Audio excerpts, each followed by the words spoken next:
Olá pessoal, essa é a segunda videoaula referente ao sistema muscular. Nela eu falo dos músculos da face e dos músculos da mastigação. Tá? É uma aula bem importante.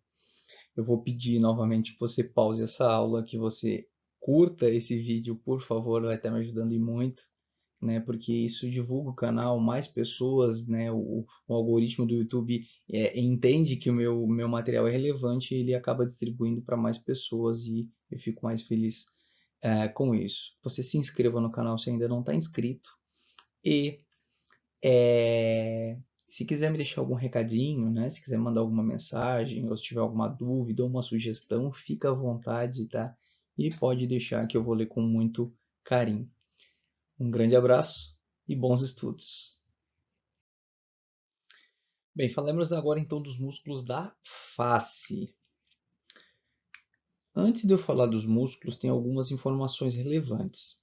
Primeiro, a maioria dos músculos do corpo que a gente vai estudar, nós iremos estudar as inserções, né? Muitas vezes inserção proximal e distal, ou medial e lateral, ou anterior e posterior, depende do músculo que a gente está falando, né? A gente vai estudar a inervação e a principal ação desses músculos.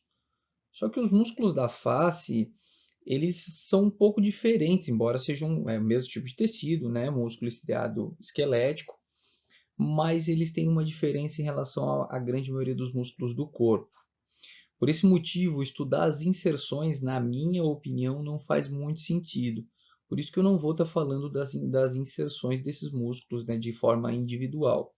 Além disso, a função individual de cada músculo, ela também não faz muito sentido, porque a maioria deles agem em conjunto, mas eu vou explicando isso um pouco melhor.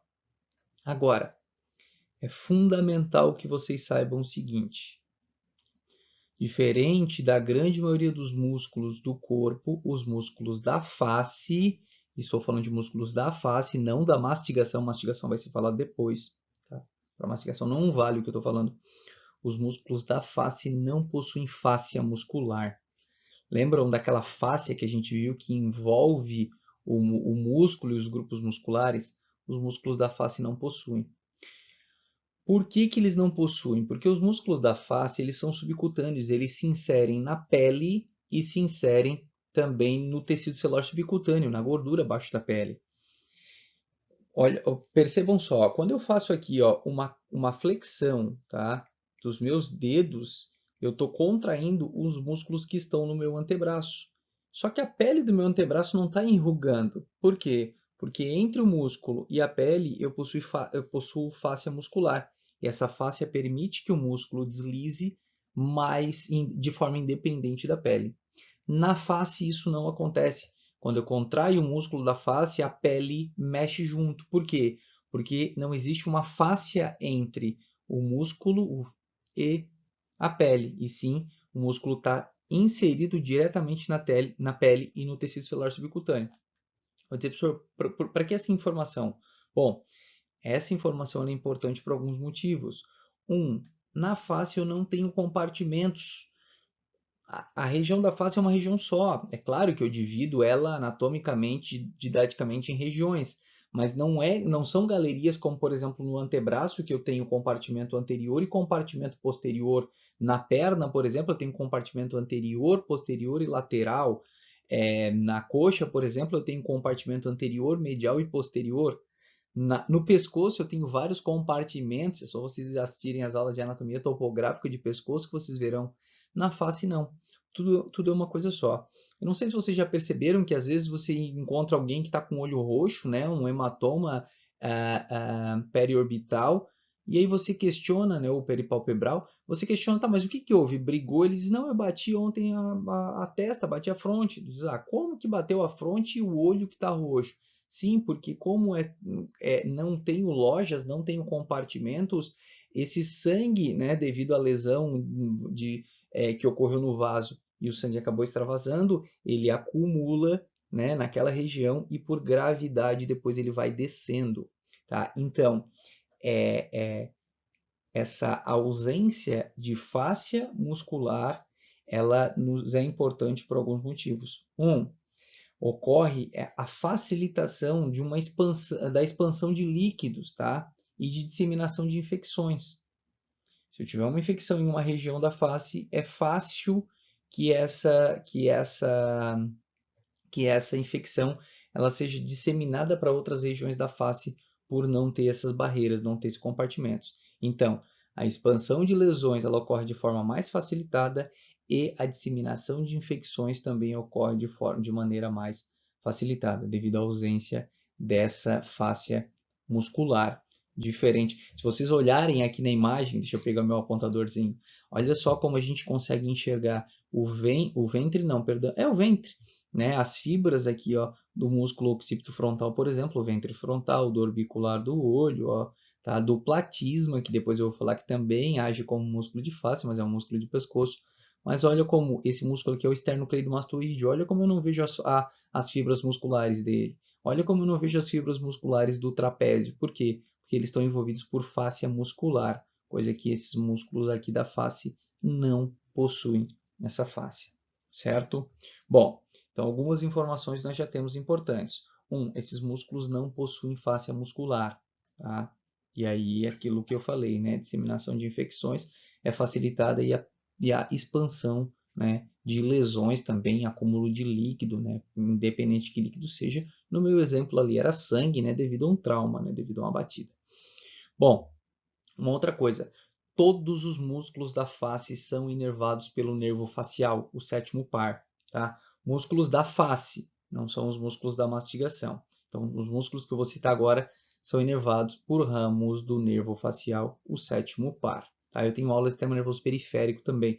Para quem quiser dar uma olhada na anatomia dos nervos, é só procurar a playlist Sistema Nervoso Periférico, você encontra todas as aulas lá, eu falo de todos os nervos cranianos com detalhes. Bom, tendo visto isso, mais uma informação. Os músculos da face, eles são músculos estriados esqueléticos, né? Então, são músculos de contração voluntária. Só que existe também um componente involuntário, tá? Existe uma parte do sistema nervoso autônomo que também o controla. Ou seja, eu posso contrair os músculos da face da forma como eu bem entendo, isso de forma voluntária, mas muitas vezes também eu acordo, saio de casa, alguém olha e diz: e aí, o que houve contigo, Evandro? Não está bem? Eu digo: não, está tudo certo. Não, não, pela tua expressão eu já estou vendo que não está bem. Ou seja, eu não saí de casa com cara de quem não estava bem, ou melhor, saí, mas não foi intenção, não foi, não, vou fazer uma cara de que não estou legal para as pessoas notarem. O contrário também é bem verdade. As pessoas dizem: e aí, Evandro, tá feliz da vida, o que houve? Digo: não, mas não, estou notando que tu está bem. E é muitas vezes pela própria expressão. Por quê? Essa expressão não. Então, há um componente involuntário, há um componente autônomo controlando os músculos da face, né? E aí a gente gera as expressões, muitas vezes querendo ou não querendo, certo? Mas há sim controle voluntário, né? Eu consigo contrair os músculos da forma como eu bem entendo. Tendo visto isso, vamos falar aí dos músculos da face, também conhecidos como músculos da mímica. Bom, o primeiro músculo que eu falo para vocês é o músculo occipito frontal. Esse músculo occipito frontal ele tem dois ventres, um ventre occipital, tá? Aqui na região occipital. Esse ventre ele se insere, ele se fixa aqui na linha nucal superior e na protuberância occipital externa, tá? Coisa que não acontece na região anterior. A região anterior é livre, tá? Ela não tem inserção óssea ali. E o ventre frontal aqui na região anterior, ambos são inervados pelo nervo facial, como todos os outros músculos, né? E eles vão estar envolvidos, eles conseguem tensionar, né? Eles tensionam aqui a aponeurose epicrânica, essa aqui é a aponeurose do músculo occipito frontal, né? Aponeurose epicrânica. E ó, quando eu contraio o ventre frontal, né? Eu consigo elevar, né? Ele ajuda a elevar aqui a região anterior da fronte, certo? Depois, ó, os músculos auriculares, que são em três, algumas pessoas até já nem possuem esses músculos auriculares, tá? Às vezes eles são até inconstantes. Eles teoricamente mexem, movimentam o nosso pavilhão auditivo, tá? Mas esses músculos eles são bem desenvolvidos em outros mamíferos, por exemplo, nos cães, né? Quem tem cãozinho dentro de casa, não que o cão fora de casa você não vá perceber, mas é mais fácil a gente ficar atento quando o cãozinho mora dentro de casa, dorme dentro de casa. Você pode perceber que teu cãozinho está lá deitado no tapete. ouviu, ou na casinha dele, ou né, onde ele costuma deitar, ele ouviu um som que ele julgou interessante. Ele levanta a orelhinha, vira para um lado, vira para o outro, né? Parece uma antena parabólica. E se não for nada de interesse, ele baixa a orelhinha de novo e volta a dormir. Então a função desses músculos auriculares é mais direcionar um pavilhão auditivo. Hoje a gente movimenta muito pouco o nosso pavilhão auditivo. Algumas pessoas mais, outras um pouco menos. Esse é um músculo prócero, né? Um músculo localizado bem aqui na região próximo da glabela, né? Está relacionado à expressão facial. Um músculo um pouco mais profundo, tá? Um músculo um pouco mais profundo é o corrugador do supercílio, tá? A gente não consegue ver muito bem ele na prática, só se a gente dissecar aqui o orbicular do olho. E aí nós encontramos um músculo bem importante, tá? O orbicular do olho. Eu falo de duas porções dele, mas alguns autores trazem três, tá? Trazem uma porção tarsal também. Mas vejam só, as duas porções mais conhecidas, né, é a porção mais externa, que é a porção orbital, e a porção mais interna, que é a próxima da pálpebra, que é a porção palpebral. Esse músculo orbicular do olho é um músculo muito importante, porque ele é um músculo esfíncter, ou seja, quando eu contraio, eu fecho o olho. Se eu quiser simplesmente fechar o olho, tá, para dormir, por exemplo, eu contraio só a porção palpebral, essa porção mais interna. Se eu quiser fechar o olho com força, por exemplo, eu estou andando na rua e vem e o vento muda, né? Traz poeira. Eu quero proteger e eu fecho o olho com força para não entrar nada na minha, né, no meu olho. E o que acontece é aí eu contraio a porção orbital, tá? Que é a mais externa. Na sequência, a gente encontra aqui o músculo nasal. Inclusive, esse músculo nasal tem duas porções aqui, ó. A porção transversa, que é essa porção aqui de cima, e a porção alar, que está aqui na asa do nariz. Essa porção transversa, ela contrai a narina, enquanto que a porção alar, ela dilata um pouquinho a narina. Alguns livros trazem funções específicas, tá? E expressões geradas por cada músculo, mas na prática não é bem assim que funciona, tá? Então depende muito da literatura que a gente vai utilizar. Bom, esse aqui é o levantador do lábio superior e da asa do nariz. Antes ele era chamado de levantador do lábio superior e dilatador do nariz. O nome dilatador já não está mais sendo usado. Então, o músculo levantador do lábio superior e da asa do nariz eleva o lábio superior, né, e a asa do nariz, né, como o próprio nome diz. Depois, olha só, nós encontramos aqui o levantador do lábio superior, tá? Ele é um pouquinho mais medial e ele ele eleva o lábio superior. Na sequência, ó, esse músculo a gente tem que dar uma dissecadinha, ele é um pouco mais profundo, tá? A gente tem que dissecar um pouquinho para encontrá-lo. É o levantador do ângulo da boca. Como o próprio nome diz, ele eleva o ângulo da boca.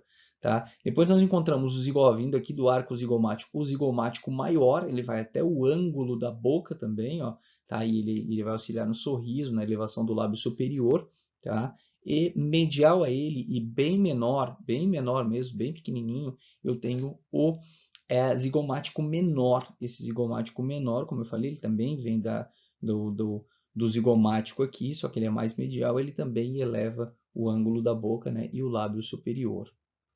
Depois nós encontramos o risório. Risório é um músculo meio inconstante, muitas peças, né, cadavéricas não possuem o risório. A gente já às vezes não encontra o risório, encontra todos os outros, menos o risório. Ele retrai o ângulo da boca, né, ele está relacionado ao sorriso também, ele retrai o ângulozinho, mas muitas vezes ele é inconstante. Nós encontramos aqui, ó, o orbicular da boca. Esse músculo orbicular da boca, ele é um esfíncter também, ele é circular, ó, e quando eu contraio, eu cerro, né? Eu fecho, encosto o lábio superior e o lábio inferior. E aí nós encontramos aqui o abaixador do ângulo da boca, que como o próprio nome diz, abaixa, deprime o ângulo da boca, né? Ó, o abaixador do lábio inferior, esse abaixador do lábio inferior deprime, abaixa o lábio inferior. E nós encontramos aqui no centro o mentual. O mentual, ele everte, é o músculo do beicinho, né?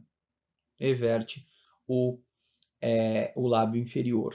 Eu não coloquei aqui ainda o platisma, eu vou falar dele quando chegar em músculos de pescoço, mas o platisma ele é inervado pelo mesmo nervo que inerva os músculos da face, ou seja, pelo nervo facial, o sétimo par. Lembrando que quando eu falo de músculo e falo da inervação, eu estou falando da inervação motora, né? estou falando facial, vai lá, estimula o músculo se contrai, né? E a ação dele é a que a gente está estudando, certo? Mas o platisma, embora esteja no pescoço, ele age como um músculo da face. Faltou um músculo que a gente vai ver ainda na próxima imagem, tá? Que é o bucinador. O bucinador também é um músculo da face, tá? Muita gente acha que é um músculo de mastigação, mas não, o bucinador também é face. Bom, essas imagens aqui são do Grace, tá? Não mais do Nether. Eu uso o Nether quase em tudo, mas essa aqui é do Grace. Então vejam só, tá? O Atlas de Anatomia, tá? Tanto o Atlas de Anatomia quanto o livro-texto, né? Vão possuir. Aqui atrás eu tenho um Grace aqui, ó, edição especial, 40ª edição, né? 150 anos. Esse Grace eu tenho um carinho muito grande por ele, porque eu ganhei ele do professor Marcos Ghisoni. Eu não sei de onde vocês são, né? Quem está assistindo as minhas aulas, mas para os meus alunos aqui, né? De Tubarão, Santa Catarina, o conhecem bem. Muita gente conhece o professor Marcos Ghisoni, é um neurocirurgião bem, bem conhecido aqui na região. Se vocês jogarem no YouTube, né, médico de Santa Catarina, Tubarão, que operou um paciente tocando violão, muita gente conhece por esse feito, mas na verdade o professor Marcos Ghisoni é um grande médico e é um exemplo a ser seguido. Eu admiro muito o trabalho dele e esse livro que eu ganhei dele eu guardo com muito carinho. Mas então, ó, Grace, essa imagem que vocês estão vendo aí, né, é de um livro semelhante a esse. Voltando, ó, aqui eu vou repetir os mesmos músculos que eu já falei para vocês. Vocês já aproveitando que eu coloquei o Grace aqui, vocês vão ver, né, com outros olhos, né, outro tipo de imagem, mas são os mesmos músculos. O occipito frontal, o ventre frontal, né, o occipital ficou lá atrás, o prócero, ó, o corrugador de supercílio, né, músculo que a gente contrai, né, com uma expressão meio que de desaprovação, ó, o orbicular do olho, tá, o nasal. Ó, na região inferior aqui, ó. Agora, ó, o levantador do lábio superior e da asa do nariz, né? Aquele músculo que eu tinha falado para vocês, todos eu falei anteriormente, o levantador do lábio superior, ó, o zigomático maior, o zigomático menor. Lembram que eu falei que o levantador do ângulo da boca tinha que dar uma dissecada? Ó, aqui eu não consigo encontrá-lo, eu tenho que dissecar esse tecido adiposo, aí eu consigo achá-lo aqui. Ó, o risório, tá? O orbicular da boca. O abaixador, alguns vão chamar de depressor do ângulo da boca, o abaixador do lábio inferior, o músculo mentual, certo? E a gente encontra aqui o bucinador, o músculo da bochecha, tá? Um músculo muito importante, porque ele faz um trabalho de oposição em relação à língua. Quando a gente está mastigando, a língua empurra o alimento para o vestíbulo da boca, para a região fora dos dentes. O bucinador se contrai e joga o alimento para a cavidade própria da boca, ou seja, a cavidade medial internamente em relação aos dentes. E aí, ó, língua empurrando para fora, bucinador empurrando para dentro. O que acontece? A comida fica no meio do caminho, né? O bolo alimentar fica no meio do caminho. O que eu tenho no meio do caminho? Os dentes, né? Que vão macerando, né? Vão macerando aquele alimento ali. Então, esse músculo bucinador, ele é importante, ele auxilia não é um músculo da mastigação, ele não movimenta a mandíbula, mas ele ajuda né, a gente formar bem o bolo alimentar, misturar, triturar para deglutir, né, com mais qualidade. Bem, tudo aquilo que eu falei, tá, relacionado aos músculos da face, aqui cai por terra, tá? Músculos da mastigação possuem face muscular, coisa que os músculos da face não possuíam. Músculos da mastigação não são inervados pelo nervo facial, são inervados pelo nervo trigêmeo, tá? O ramo mandibular do trigêmeo. Eu até coloquei lá no meu Instagram uma dica, tá? Eu estou fazendo uns cardzinhos de dica para o pessoal ir lembrando daquelas coisas importantes que a gente fala em aula. E tem uma frase que eu aprendi com o professor Marcos Túlio, tá? Um cirurgião do aparelho digestivo de Florianópolis, que foi professor aqui em Tubarão por bastante tempo, né? E eu aprendi muita coisa de anatomia com ele, então devo muito ao grande professor Marcos Túlio da Silva, cirurgião do aparelho digestivo. Ele dizia uma frase que eu gostava muito, porque as frases dele eu memorizei e hoje eu ensino os meus alunos, né? porque eu acho que a informação boa ela tem que ser passada. Alguns às vezes acham que é besteira, mas isso ajuda a gente a gravar. Ele dizia o seguinte: o facial inerva os músculos da face, mas não mastiga. Quem mastiga é o trigêmeo. Então, facial inerva os músculos da face, mas quem não mastiga, quem mastiga é o trigêmeo. Então, falou em mastigação, ramo mandibular do trigêmeo. Vamos lá, então. Bom, os músculos da mastigação são 4, tá? O primeiro que eu mostro para vocês está aqui, ó, o temporal. O músculo temporal ele vai ter a sua inserção, ó, a inserção superior dele vai ser aqui na linha temporal superior, tá? E na fossa temporal, nessa fossa toda aqui do crânio, a inserção dele inferior, ele tem uma fáscia também que se insere aqui no arco zigomático. Olha como ele tem uma fáscia que foi recortada aqui, ó.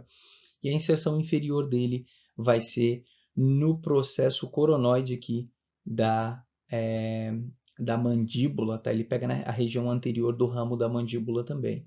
Inervação, se vocês procurarem na literatura, vocês vão encontrar assim, ó, ramo para, ou melhor, nervos temporais ou nervos temporais profundos. Mas o que acontece? Esse ramo temporal ou nervo temporal nada mais é do que um ramo do mandibular do trigêmeo, né? Assim como o ramo que vai para o masseter, por exemplo, tu pode chamar de nervo massetérico, mas nada mais é do que um ramo do mandibular do trigêmeo que vai para o masseter. Então, eu acho que é mais fácil, ao invés de gravar o ramo, grava o nervo, é o mandibular do trigêmeo que faz essa inervação motora.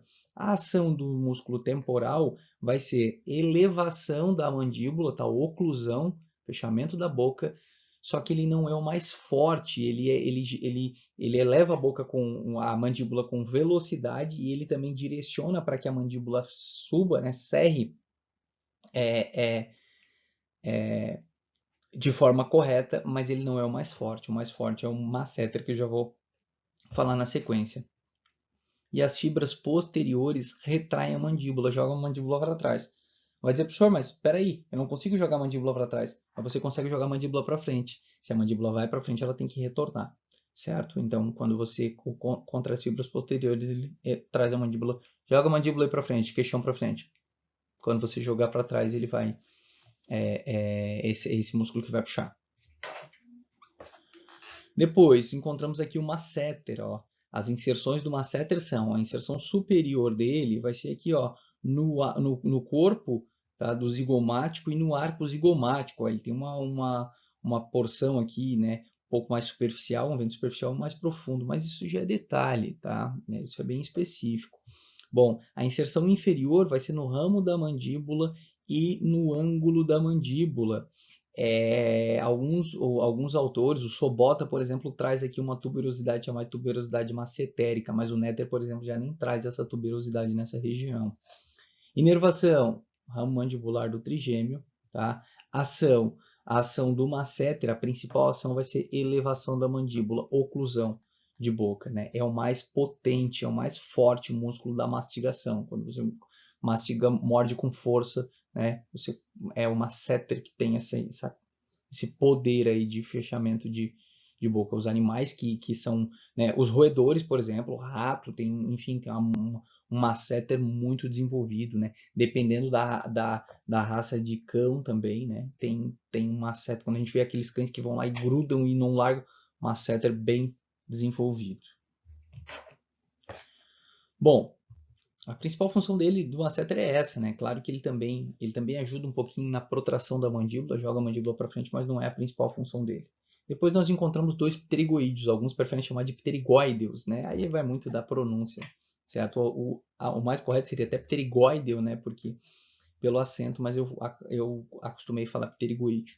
Ó, notem que o masseter foi rebatido, notem que o temporal foi rebatido e notem que o arco zigomático também foi cortado, seccionado aqui, né? Então, ó, o temporal foi retirado, o masseter também, o arco zigomático aqui foi retirado, foi recortado aqui, né? E olha só, o ramo da mandíbula, a parte anterior dele também foi retirada para a gente enxergar, né? Isso aqui seria esse músculo é um pouco mais medial, né, do que esses aqui. Bom, esse é o pterigoide medial, a inserção medial dele, tá, vai ser lá na fossa pterigoídea, né, lá do esfenoide. E a inserção lateral dele vai ser, ele é como se fosse espelhado em relação ao masseter, vai ser no ramo da mandíbula, tá? E no ângulo da mandíbula internamente. Assim como alguns autores, né, principalmente o Sobota, por exemplo, traz, né, a tuberosidade pterigoídea, ele vai trazer a tuberosidade massetérica lá por, ou melhor, a tuberosidade massetérica aqui por fora, ele traz a tuberosidade pterigoídea lá por dentro, mas isso não é consenso, nem todos trazem, tá? Bom, esse pterigoídeo medial, ele vai ter as mesmas funções que o masseter. A inervação também é feita pelo ramo mandibular do trigêmeo e a ação dele vai ser de elevação da mandíbula, ou seja, oclusão e protração da mandíbula, joga a mandíbula para frente, certo? Na sequência, nós encontramos o pterigoídeo lateral. O pterigoídeo lateral ele tem duas cabeças, dois ventres, um ventre superior e um inferior. O pterigoídeo lateral, a inserção dele medial se dá na asa maior do esfenoide, né, por fora. Então, essa aqui é a asa maior do esfenoide, ele se insere aqui no esfenoide, e na lâmina lateral do processo pterigoídeo. Tá? Tem uma laminazinha que ele se insere na região lateral da lâmina lateral. Essa inserção medial, a inserção lateral dele se dá na fossa pterigoídea, aqui bem no colo da mandíbula, logo abaixo da cabeça, e no disco articular da ATM. Lá nas aulas de articulação, eu gravei, tem uma aula que eu falo só de ATM, articulação temporomandibular. Sugiro que você assista essa aula para entender um pouquinho aqui a importância dessa articulação. Tá? Função do músculo pterigoídeo lateral, ou melhor, primeiro vamos falar da inervação. Inervação é a mesma dos outros, né? A ramo mandibular do trigêmeo, e a ação. Ele protrai a mandíbula, ele joga a mandíbula para frente, tá? Quando ele contrai, ele puxa a mandíbula e, consequentemente, puxa o disco articular, se insere na cápsula articular também, puxa o disco articular com a cápsula articular junto, então toda a mandíbula vai para frente. Coloque assim, ó, movimente a sua mandíbula e ache aqui, ó, sinta, palpe, bem na região anterior à orelha aqui, a cabeça da mandíbula. Se você abrir a mandíbula, se você deprimir a boca com vontade, você vai perceber que a cabeça da mandíbula vai parar lá na frente, tá? O pterigoídeo lateral ele faz isso. Ele joga a mandíbula lá para frente e depois eu vou falar para vocês que a abertura da boca, outra coisa que eu aprendi com o Sr. Marcos Túlio, às vezes a gente acha que a abertura da boca é passividade, né? Eu relaxo, a boca cai, né? E não, relaxa aí para ver se a boca cai. Não, abrir a boca, ó, é contração muscular. E são dois músculos que se contraem ao mesmo tempo. O pterigoídeo lateral, tá? Que contrai jogando a mandíbula para frente, e o músculo digástrico aqui embaixo, quando eu falar do digástrico, eu vou relembrar isso. Ele contrai puxando a mandíbula para trás. Como o digástrico está aqui embaixo e o pterigoídeo lateral está lá em cima, o pterigoídeo puxa para frente e o digástrico puxa para trás, a boca, a mandíbula acaba girando e acaba descendo, tá? Então a abertura de boca depende da contração dos pterigoídeos laterais e dos digástricos aqui embaixo. Eu vou falar disso novamente quando eu falar em músculo digástrico. Bom, deixa eu ver o que mais falta aqui.